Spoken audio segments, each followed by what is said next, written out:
the first time I saw you on that stage at IMC Yes. last August, and there were about 3,000 to 4,000 people from 150 different countries, and you totally knocked it out of the park. Oh, thank I was just blown away. Yeah, I was feeling nervous for the people going up on the stage. Me too. Hello, welcome to another video of Candid Conversations. I am so excited to share with you my very special guest, Tonya Telesco. Tonya is a human behavior expert. She's a keynote presenter and an excellent communicator. She's also the teaching faculty for the global John Maxwell team, and she's a certified DISC trainer and is recognized for her expertise in communication and personal leadership. Here, watch this. After years of getting it backwards, I finally learned that it takes more courage to live a life of significance than one of success. As a young girl, my dad loved telling true stories, and my favorite was about Alexander the Great, who commanded one of the greatest armies ever known. In fact, history says at age 30, he sat down and wept because he realized he had conquered every world. Tonya is passionate about helping people, and in a second you will see her passion come through in everything she says. I highly recommend you take notes because there are some serious gold nuggets throughout our conversation. Tonya and her husband Tom live in Texas. When she's not traveling around the world speaking, Tonya loves to work out at the gym. She loves riding horses and making memories with her family. Now here's our conversation. Oh, there you are. I can see you. Yay! Hi, how are you? I am so great. I am. Awesome. Thank you so much for coming on. This is exciting. Yes, it is. Yes. It is. I was getting ready this morning and I thought, man, I could have totally done this 10 days ago when I was there in Dallas. It would have been so much more fun. Well, we'll do that again. Yes, absolutely. After I spoke to you over the weekend, I kind of felt like, what did I get myself into? She is just so intelligent. Oh, Sam, I listened to a couple of your YouTubes, and I told Tom the exact same thing. I said, she's really got this together. I'm just so proud of the work that you have done because Oh, thank you. it's like behind the scenes to make everything look so professional on the outside, and that takes a lot of work. It's a lot. It does. Mhm. Thank you. Thank you. Appreciate it. So to start off with, I would like to know how your business is impacting people. Tom and I actually, we have a leadership company called Telesco Leadership Group. And so we work together on that piece where we go into organizations, Sam, and we'll do personal development and leadership training just to help them really bring out the potential of their team and kind of do some things for them that will help them go to that next level. But honestly, and then as you know, we are also on faculty for the global John Maxwell team. So Tom and I also are responsible for the arena of the DISC model of human behavior. Now, I personally have been helping people understand people for over 15 years. That's a huge part of what I've done in the past. And so him and I oversee that together. So that's an exciting part of what I do. But where most of my time and energy are now, Sam, is my heart is just really pouring into women and helping them to discover two questions that I want to help them identify. And that is, who are they and why are they here? And so I am working more now on just creating resources because that's the passion of my heart. And I just want them to live out their creative value. And nothing gives me more passion than seeing women step into the identity piece. Because I know that when I was reinventing my life, the two things that I really began to get a hold of was that number one, to live differently, I was going to have to think differently. And number two, that I was only going to get as good as those questions that I asked myself. Yeah. So that has been a journey of decades. And I just want to accelerate that process, no matter where women are at, whether they're looking at, what do I want to major in college or what am I going to do? Or whether maybe they're professionals and they're just hitting burnout and they're frustrated because they don't feel like there's an alignment between their personal values and their professional life. Or it could be, someone that's like, I've been a mom my whole life and I found my identity in raising my children. What am I going to do with myself now? And so in my heart of hearts, Sam, I just know that every single person, and of course woman, has like this superpower or this gift that God has given them to display upon the earth. And yet, so many of them, we got to find that. We have to find out what that is. And it's in there. So it's the discovery method, I think, that sometimes is the hardest part. Mm. Wow. A long answer to a short question. No, I think the two questions you said, who they are and why they are here, that is such profound questions. And I think like an onion, it requires a lot of peeling to do to get to the bottom of those questions. It does.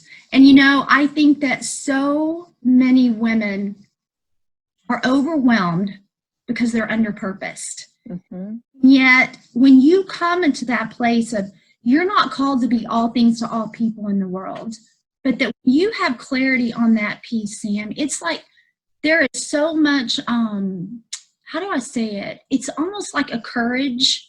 And there is so much fear that dismantles because you know what your assignment is. So we're able to say no to a whole lot of things because we know what that mission is that we are here to accomplish. And you know what? It may be a full-time mom, or it may be a cafeteria lady, or it may be running a corporation. It's not about, it has to be this big, boisterous dream. It has to be bigger than you are. And it's just about how we're called to touch lives and love on people in that circle of influence. Awesome. You train people in John Maxwell team, and you've been a trained speaker for a long time now. Talk to us why speaking is so important, especially in the day and age that we live in, and how you overcame your fear of public speaking. Sure. Actually haven't been speaking as long as you probably would guess. But it was really interesting. Both of my parents were ministers growing up. And so I just watched them on the platform influence lives within that world. And, Sam, it's like I would watch them and I would just think it's amazing. And I would see other ministers and people in that world. But because, I don't know if it was fear or maybe self-image and self-value, I could never see myself doing that. I mean, I just thought the world of it when I would watch it, but I didn't even have enough, I don't know what you would call that, self-awareness to know that maybe I could do that someday. And I was in actually, oh my goodness, Sam, I'm a youth pastor for a small cowboy church. And I remember even to go in and meet with those kids, I had ages 8 to 18, all in the same room of this old portable building. And I remember knowing that I was to say yes to them because they were God's dream. I was to nurture their seeds of greatness. But I remember being nervous, just going in to meet with them for an hour. I would be like, oh gosh. But you know what? That is where I just believe in small beginnings and being faithful in those small things. And that was just like less than 10 years ago. And so I met with those kids for like 4 years. And I share that to say, it was not long after that Tom invited me to my first John Maxwell IMC conference. And there was a speaker that walked in that room. Now, granted, I've heard ministers my whole life. This was the first time I had ever seen a keynote speaker in my life. And it was Nick Vujicic. And he got on that stage and he shared an hour message. And I looked at him, and he's speaking to like, what, 3,000 to 4,000 people. And I saw the hearts of people just be moved, including my own. And I looked at him and I said, that's what I want to do the rest of my life. And that was when my heart just, and I thought, now that I know what I'm called to do, I know the choices to make. I know what to say yes and say no to. That's when my journey begins. So that was 2014. First keynote speaker I ever saw. I'm like, okay, I'm going to be one of those. Wow. You know, So, the first time I saw you on that stage at IMC yes. last August, and there were about 3,000 to 4,000 people from 150 different countries, and you totally knocked it out of the park. Oh, thank I was just blown away. Yeah, I was feeling nervous for the people going up on the stage. Me too. But that is the power of a dream. That mm, is when you know that you know, and when you talked about speaking, it wasn't about the glamour and the glitz. It was about, I knew that my voice was the instrument that God wanted to use to turn the hearts of people so that they could feel the call in their life. And so that's not a whole lot of people's journey. mm. It was my journey. And I mean, I was almost 50 years old when I came into that. And so a neat little rabbit trail to that story, and you may know this, is that it was the second time I went for stage time at IMC. And the Lord had kind of given me, my keynote was called Walking Off Your Map. So that was the 3-minute that I had prepared. Well, Tom had been working behind the scenes for almost a year. Well, you know what? Let me take that back. Probably 7 months was how long I prepared that piece of that keynote. And Sam, he went to leadership behind the scenes. And when I finished speaking up there, Roddy stopped me from walking off stage. And he said, Tonya, he said, stay here. Tom wants to get a picture with you. I thought, okay, that's really odd, but all right. So he came up and took a picture. And then Roddy handed him the microphone. And Tom took parts of my speech and he interwove it into a marriage proposal. Aw. We got engaged on stage there, and it was incredible. And I share that because I want women to know that whatever those dreams in your heart are, that they have absolutely no expiration date. Whether it be marriage, whether it be business, you know, whether it be just doing something that you know that you're called to and it seems so far away. Because marriage, I'd never been married. I hadn't even had a serious boyfriend in 15 years. And that God is just wanting to call those things out and give you a plan to walk it out. So speaking was my dream. And so that was kind of the process I went through. That's awesome. So that was your total miracle and surprise all together, huh, on the stage. Such a miracle. Yes, it was huge. It was huge. And it was so neat because the Lord knew that the stages were my heartbeat. And then to have a man who's more reserved to go through all that for me was above and beyond. So, yeah. Awesome. So you're a businesswoman. Tell me, if you need to be successful in your business, you need to have some routines and disciplines. Can you talk about a few routines or disciplines that you follow that help you to be the woman that God has called you to be and also take your business forward? Absolutely. Boy, there's like 3 things I can think of that right off the bat that are huge. And you know this, is that it is who you surround yourself by that is going to make or break so many, that vision come alive. One of my favorite quotes has always said, it's not who you believe in, but who believes in you that changes your life forever. I'm writing that down. That's Yes. awesome. It's been one of my signature quotes. And I always had parents that believed in me, Sam. I mean, if I came home with a new dream or a new idea, I mean, they might challenge me a little bit, but they were not dream crushers. You know, I think the hard part of that is that schooling and education will show us how to build a life or a business, but not really a legacy. And so what I realized was I just didn't know how to connect the dots. And it wasn't until I really threw myself into the personal development world with the dream and knowing that it was okay to be stretched, it was okay to wake up every day and be scared to do what I had to do, but that I also had to surround myself with people who were ahead of me in the race. Because, you know, it's cool to go through things with people who are where you're at, and that's all great and good. But I think it's even more important to surround yourself by people who have already ran that race, and that we can learn more from their failures than even their successes. And so that's been a huge part. You know, one thing, just being transparent right now, and you and I talked a little bit about this, but that is really learning to say, you know what, when do I take that next scary step and maybe have somebody help me do what I'm not good at?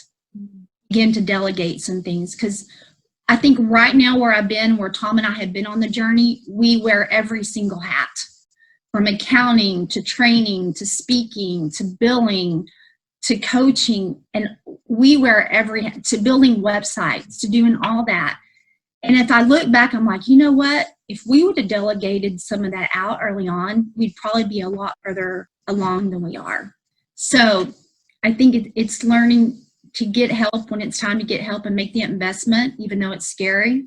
Something that I know has been a huge part of my life is over the last 20 years, I have kept a gratitude journal. And so every morning that I wake up, in my quiet time, I write in that gratitude journal. And I know that that has cultivated in me the capacity and the heart to see things from a perspective that maybe a lot of people don't.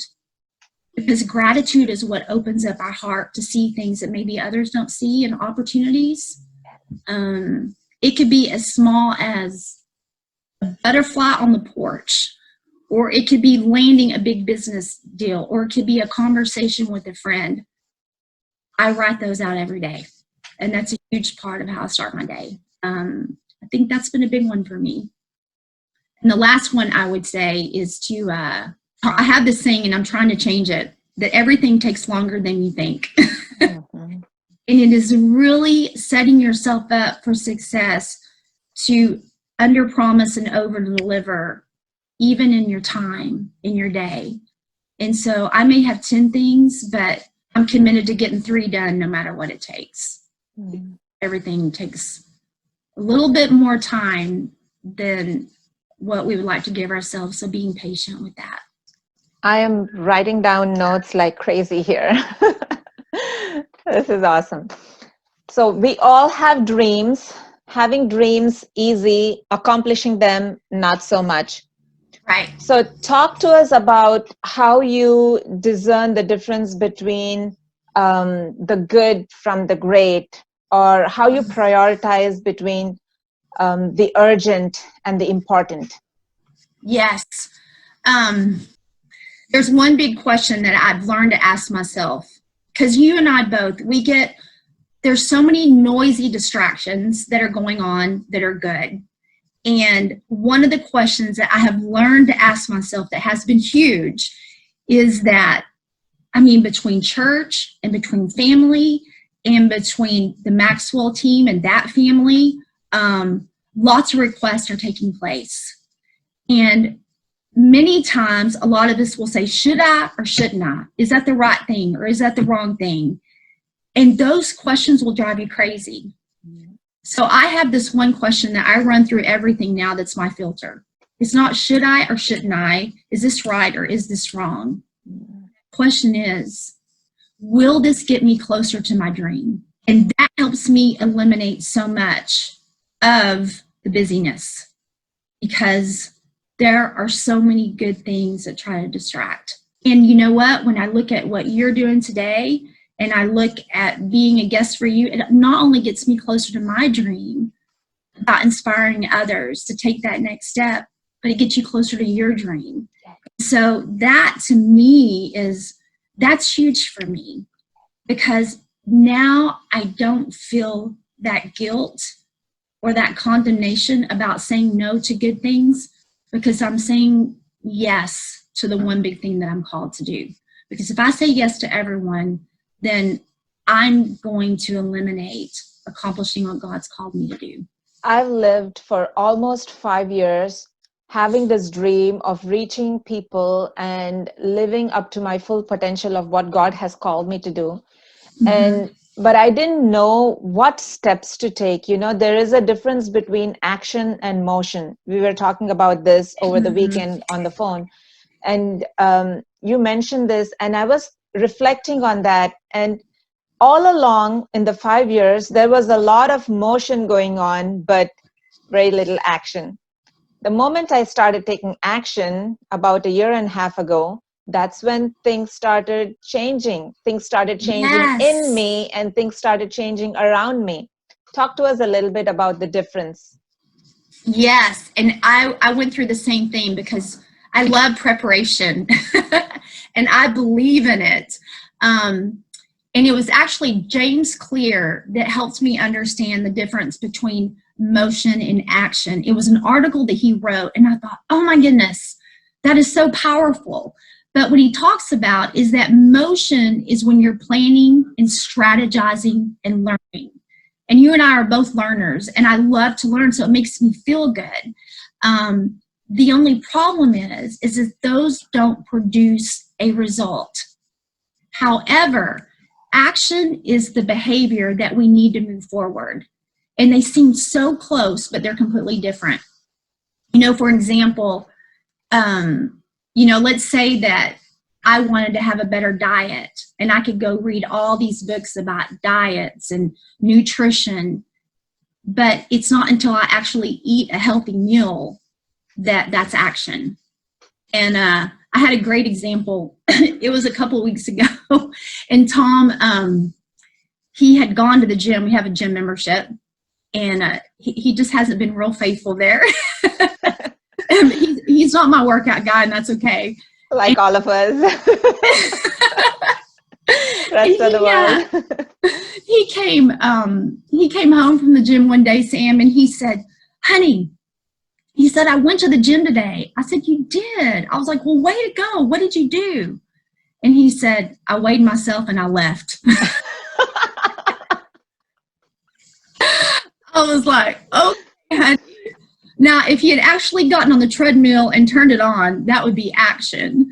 So I love using that example, because if we don't understand the differences, it's so easy to lead in for procrastination, which is a form of fear, as we both know, but it'll still give us that feel good because I'm reading those books, I'm studying, but we'll never, ever experience the results. So, yes. Yeah. Yep, so true. And my final question for you would be, when you and I were talking, you mentioned that in this season of life that you're in, you're called to introduce Christ to Christians. Mm-hmm. Explain to us what you meant by that and how you plan to accomplish what you intend to do. Yes. Yeah. Yes. And that's kind of in alignment with what I know is the Lord's call in my life. And like you, I just fought that for so long because I didn't know how to connect the dots. And I thought, I didn't realize I was raised in not by any means a perfect home whatsoever. But I hit the lottery because I had two parents that lived full out in faith in front of me, and they modeled that for me. And, Sam, I just took that for granted, being raised like that. But I still fought that. It was like inside as a young girl, I knew I had a special calling on my life, but I was clueless because, sometimes when you're so close to something, you don't recognize that it's special. And long story short, I went to college, but I was really frustrated because I didn't have clarity. And I changed my major multiple times. And then I ended up getting incredible jobs in the field of surgical sales and software sales. And the money was just incredible. But I had a lot of success. And you've probably heard this, you know, John Maxwell says that success is something that we do for ourselves, but significance is something that we do for others. And I knew I had a call of significance on my life, but I just didn't know what to do with it. A huge part of that was surrender. And I didn't want to, because I was just, it was that peer pressure of that I want to be some, you know, I had this craving to be something important. And it wasn't that God didn't call me to be something important. It was just that he wanted me to surrender my dream to him. One of my favorite quotes says that God has a dream and he wrapped your body around it. And how much more does he want us to fulfill that dream, which is way bigger than what we can come up for ourselves. And I finally had enough. The battle was real. And I quit everything in corporate. And I ended up moving to Colorado Springs to go to Bible college for 2 years. And that was the first part of that journey. And I wanted to know who I was. I mean, I had kind of been on my parents' coattail for so long. But I tell you what, when I began to come into a revelation of whose I am and what that looked like for me, it was transforming. And so that began my journey. And I think what I see now today is I see a lot of Christians who know the Lord, but they're just walking in a complacency and a mediocrity that they're missing out on all that he has for them. I mean, yes, he's given us fire insurance and we're going to get to heaven, but he's wanting heaven to get into us. And I think that there is a relationship with the Lord and a walk with him that far surpasses just mediocre Christianity. Mediocre, I'm not real good with that word. And that's my passion for people. Tom and I were sharing with our small group this last week, and he was like, my goodness. It was like we had all these men in our group that were just struggling with things, and you could see the battle. And we both knew the issue. The issue was there hadn't been a surrender to the King, that real heart surrender that is freedom and joy and life. And so that is my passion, is I want people and I want women to know their King in such a way that when they walk into the room, that people are like, who are you? Because we're to be his representatives on the earth, not because we're doing all the right things, but because they know that we have been with him. So, yes, that's my heart. Wow. I lived almost good 5-6 years just being under fear and anxiety. And I think that was a part where I completely forgot who my creator was. And what you said in introducing Christ to Christians, I think in certain seasons we cling to the Lord and we are walking with him. But in certain seasons, there are so many brothers and sisters like me who need that reintroducing of their Savior to them. So they are back in alignment with what the word says about them, what the word says about God, and that they would reflect Christ to the world, right? That's right. So important. Yeah. It is, Sam. And you know what? When you begin to understand that you were created in his DNA and like him and in his likeness, we were created to hear him. We were created to hear his voice and to follow that nudge in our heart. It's not hard because we were made for that. And so it's really just coming back in alignment with who you really are as a child of God, and the peace that passes all understanding, and the joy that's unspeakable, that's supposed to be our strength, that allows us to wake up every day and say, oh my goodness, Dad, what do you have for me today? I can hardly wait. And to be on that adventure with him, once you've had that, and I've had it, I could tell, well, I have a little book about just stories of the supernatural life, that's what we were made for. We weren't made, as you know, to operate in fear and be bound up. But I tell you what, if you are not proactive in your relationship with him, just like you are with your children or the people in your world, you will quit craving and drift away. But boy, I think once we begin to get a glimpse, it's the game changer. You have some resources. You and Tom wrote some books. Can you talk to us about your books and what resources you have? I know you developed some resources to help people in their passions and calling. Can you talk to us about it? Sure, absolutely. First of all, the Passion Guide, that is a huge step that I share with people as they're walking into to their purposes. And they are welcome to download that guide. It's on my website at TonyaTelesco.com. And we will leave those links in the description down. Super. Yes. And that's a Reveal Your Passion Guide. That's available to anyone. And I love visuals, so it's got great visuals in there. The first book is called, my first book was called Walking Off Your Map, 7 Keys to an Extraordinary Life. And that book is near and dear to my heart because it's about doing things that you've never done in order to go somewhere that you've never been. And it was the principles that I applied and then the stories that happened outside of those principles. The second book is a book that Tom and I was our first work together called Be the Exception, 79 Keys to Build Stronger Lives and Relationships. And I love this little book because I think I said earlier, the 2 things that I learned was that I was going to have to think differently to live differently. And that I was only going to be as good as the questions I asked myself. And that book does both. So it's actually facilitation and questions that you can do 2 or 3 a day that begin to help in personal growth and life. So yeah, those are the 2 books. And he has a book too that you can see on my website. But all that is located on there. All right. And I will leave links to each of those. And Okay. Tom's book, Champion of Your Dreams, right? Yes. Yes. Champion Your Life. Champion Your Life? Books are Right. important. Yes, they are. Oh my goodness. When I started reading books is when slowly the wheels started moving for me. Yes. Well, thank you so much. Is there anything else you want our audience to know about any other resources coming up? It's going to be a couple of months in the making. Okay.